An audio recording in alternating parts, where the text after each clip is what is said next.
Desde el establecimiento del gobierno socialista cubano en 1959, Cuba ha desarrollado una política exterior bastante inusual para un país latinoamericano.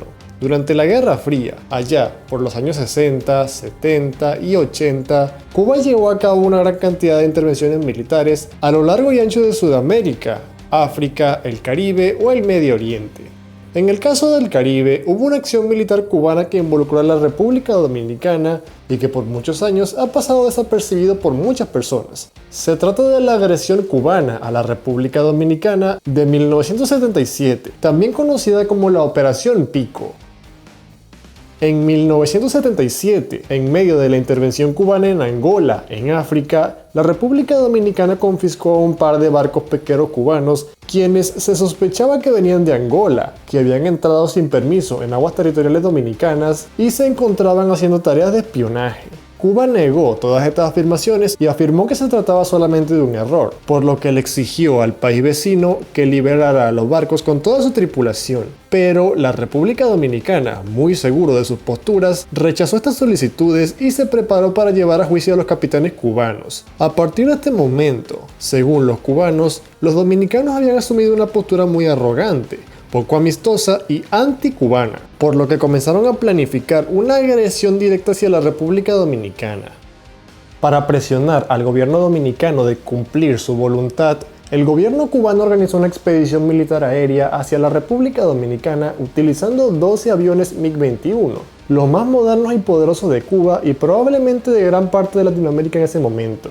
Cuba entraría por el sur del país y llegaría hasta Santo Domingo, la capital dominicana, en donde sobrevolarían la ciudad con el fin de darle una advertencia al gobierno dominicano, con el fin de evitar una posible escalada de este conflicto y una posible intervención de los Estados Unidos o de las Naciones Unidas. Este plan debía ser ejecutado de la manera más rápida posible. También, por esto mismo se organizaron unos ejercicios militares al oriente de la isla, para así confundir a los norteamericanos y pensaran que estos aviones eran simplemente parte de todos estos ejercicios. También, muy importante, se eliminaron todas las letras y todos los carteles en ruso para evitar comprometer a la Unión Soviética en este conflicto.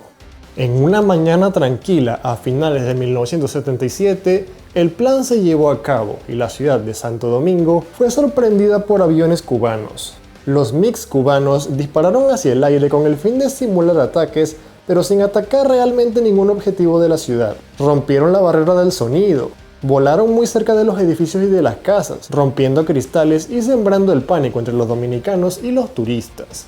La razón por la que la República Dominicana no se defendió fue porque el avión de combate más moderno que tenía la Fuerza Aérea Dominicana en ese momento eran unos P-51 Mustang, un modelo de avión de hélice de la Segunda Guerra Mundial, que habían sido adquiridos hacía ya muchos años por el dictador Trujillo y que, sencillamente, no tenían ninguna posibilidad frente a los modernos jets cubanos. Ese mismo día, los aviones cubanos se retiraron hacia Guantánamo y el gobierno dominicano comenzó las conversaciones con el gobierno cubano para la liberación de los pesqueros.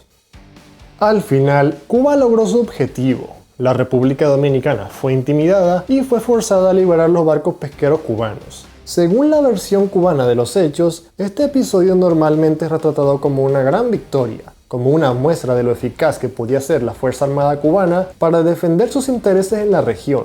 Se suele minimizar el hecho de que esta fue una agresión totalmente desequilibrada, bajo el pretexto de que Cuba realmente nunca quiso hacerle daño a la República Dominicana y que todo esto no fue más que una pequeña demostración inofensiva de fuerza. A pesar de que la Fuerza Aérea Cubana efectivamente se preparó para bombardear y atacar realmente a la República Dominicana en dado caso de que no liberaran a las embarcaciones cubanas. Igualmente, dejando todo esto de lado, esta agresión representa un claro ejemplo contemporáneo de la diplomacia de cañonero, una práctica bastante común utilizada por imperios europeos en el siglo pasado para imponer su voluntad en un país independiente a través de demostraciones de fuerza militar. En la mente colectiva dominicana, este evento quedó como una humillación que dejó en evidencia la decadencia de la alguna vez imponente Fuerza Aérea Dominicana. No fue sino hasta muchas décadas más tarde, en el siglo XXI, cuando la República Dominicana modernizó su Fuerza Aérea con aviones Super Tucano de fabricación brasileña. Esta es, a día de hoy, la principal aeronave de combate de los dominicanos. Si el video te gustó, por favor, dale like y suscríbete. Comparte este video con tus amigos y hasta la próxima.